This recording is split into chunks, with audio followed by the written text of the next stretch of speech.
I didn't mean to do it. It was a huge accident. I was even going to get the car's brakes fixed. I had a hot date later that night, and that was why I was driving. But that old man, I assume he was a hitchhiker, raced out in front of my car, apparently attempting to catch my attention and make me stop.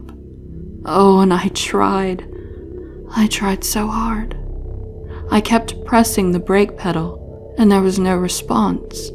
I stomped on the pedal, forcing it down as hard as I could, in hope that the man that so foolishly darted out in front of my car would still be alive.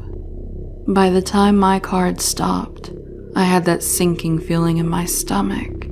Had I just killed someone?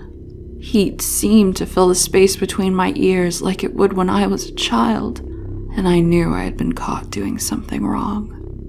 A fair distance from the halted vehicle, I saw the man. His tattered clothes suggested he may have been homeless, and his heavy breathing only could put the idea in my head that he was in great pain. I got out to approach him. I ran to ask him if he was okay.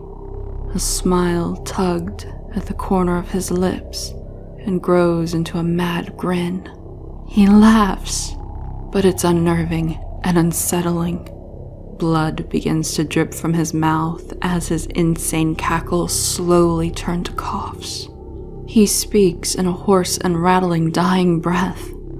"For so long, I've wanted this pain to end. Now it's yours." A serene smile crept over his blood-stained face as his eyes glazed over with the vacant look of death. I shook him, trying to get him to wake up. I offered to take him to the hospital. I pleaded for him not to die, but it was too late. His last breath had left him. I took his dying words as the ramblings of a madman, but oh, how wrong I was. The idea of just leaving him out there to have his bones picked clean by wild animals disturbed me. I pulled the sleeves of my jacket over my hands as not to touch the body. Who knows? He could have been diseased. Running back to my car, I fumbled for the car phone that I had just installed last month and prayed for a good connection. I dialed 911. "Hello? Yeah. I found a body on the roadside. It appears to be a man in his 60s or 70s. No, I don't know who hit it." I really hated lying, but going to jail wasn't on my agenda. "You need me to stay here?" "Okay, yes. That's not a problem." So much for that hot date later tonight. I then realized that I needed to clean my vehicle off in case there were any traces of blood on it. Fortunately, I had some of those makeup remover wet wipes in the back seat, wiping off the front of the automobile just in case. I felt a little relieved. The police and an ambulance showed up, only to tell me that they found no trace of a body. The cop began to give me a sobriety test. During the walk a straight line bit, my eyes shifted to the location of where the man had been. I could only see one thing. A thick layer of dust was lying where he once was. I stumbled and was only released after I passed one of those new breathalyzer test machines. This was impossible. I felt the car hit him. I watched as his soul faded from existence. But then a strange feeling began to come over me. I felt so alive, so awake. Everything seemed so fresh and new. The world felt like it all belonged to me. It was mine. I took it as a rush of endorphins from the relief I felt.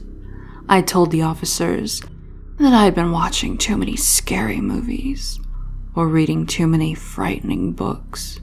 Most of them shook their heads at me as if I were a fool and returned to their vehicles. I got back into my car and resumed getting the brakes fixed, as planned.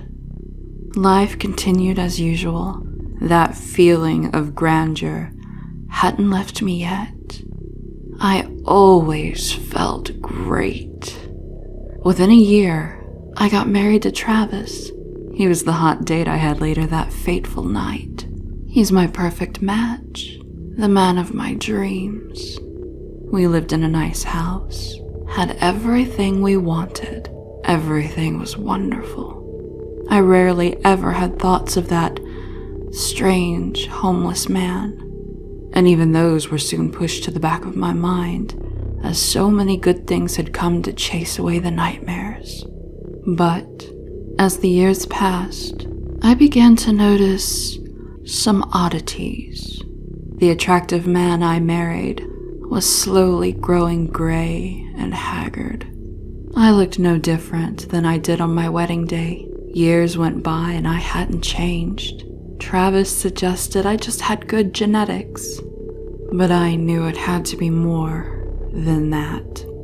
Only then did I start to realize that the old man had cursed me. I remembered his words. For so long, I've wanted this pain to end. Now it is yours. Years passed, and my beloved Travis began to fear me.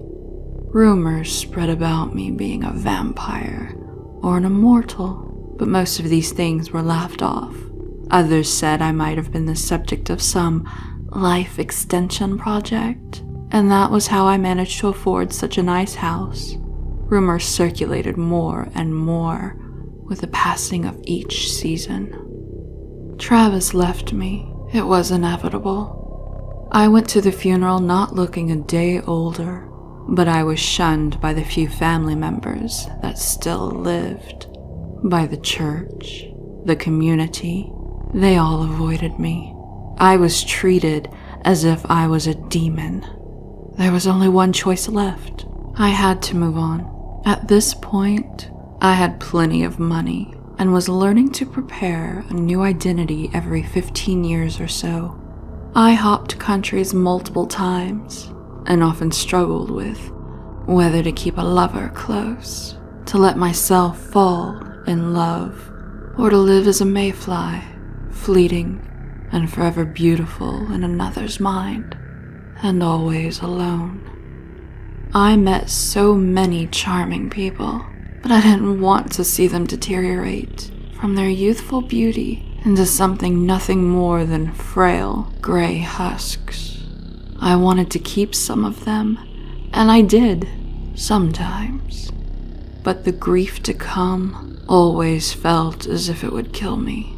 I kept them until they shriveled away into no more than skin and bone, buried beneath the ground in caskets.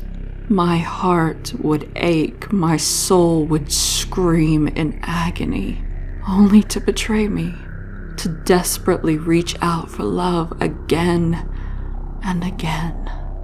My euphoria of an immortal life was slowly replaced by misery and depression each day. All I loved would die. All I saw would suffer from eventual destruction. My life was a vessel filled with nothing more than despair. It had become a painful cycle. I would do everything in my power to numb the pain. Drugs, all sorts of lovely drugs. I fancied myself a vigilante at one point and sought out the most depraved people and tortured them. Something I found I really had a knack for.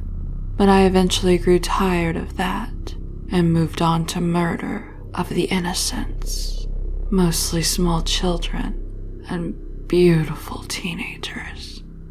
But that too passed, and soon I tried to kill myself, only to realize that nothing worked. Any attempts only resulted in scars that would heal up as if they had never ever been. Disease didn't harm me. Nothing hurt me except the loss of everything I had grown to love. The only solution seemed to be complete solitude.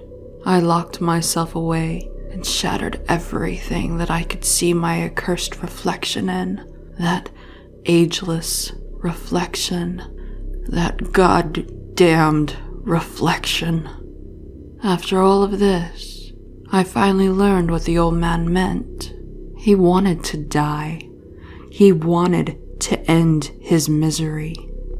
I believe the only thing able to kill an immortal of my nature is an act of murder, an act that blackens the soul of the recipient of this awful, wondrous gift.